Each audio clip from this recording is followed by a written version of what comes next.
अस्सलामुअलैकुम बिस्मिल्लाहिर्रहमानिर्रहीम अल्लाहुम्मा सल्ली अला मुहम्मदिन। आज जो है आलू बुखारे का हम शरबत बनाने जा रहे हैं। बहुत ही मज़ेदार और बहुत ही ठंडा होता है। इसका जो गर्मियों में बहुत ही जो एनर्जी एबल है इसका जूस, आप इसको ज़रूर बनाएं, ठीक है। अपने घर वालों को बना के पिलाएं। और रेसिपी हम शुरू करते हैं। आलू बुखारा हमने इसमें डाल दिया है। अब हम इसमें जो है चीनी के 4 चम्मच डाल देंगे, ठीक है। आप अपने जायका भी इस्तेमाल कर सकते हैं, जितना मीठा आपको पसंद हो। हम 4 चम्मच इसमें ऐड करने लगे हैं। और पानी के हम इसमें 2 ग्लास लेंगे।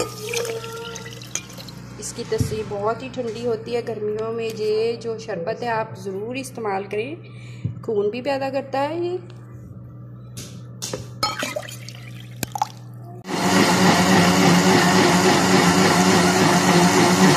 हमने छन्नी ले लिया, उसमें अब इसे हम छान लेंगे, छिलके वगैरह इसके निकल जाए। अगर आप चाहें तो इसे छील के भी आप कर सकते हैं। हमने छिलकों समेत किया था।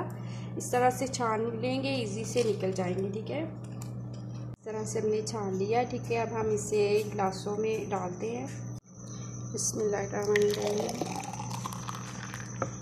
बहुत ही मज़े का और टेस्टी। ये देखिए हमारा जो है इस शरबत तैयार हो चुका है। इसका आलू बुखारे का बहुत ही मज़ेदार और टेस्टी बना है। अगर आपको हमारी ये वीडियो अच्छी लगी हो तो लाइक कर दीजिएगा, शेयर कर दीजिएगा, कमेंट्स में अपनी राय का इज़हार ज़रूर कीजिएगा। अल्लाह ताला आपके दस्तरखान को रहमतों बरकतों और खुशियों से भर दे। अल्लाह हाफिज़।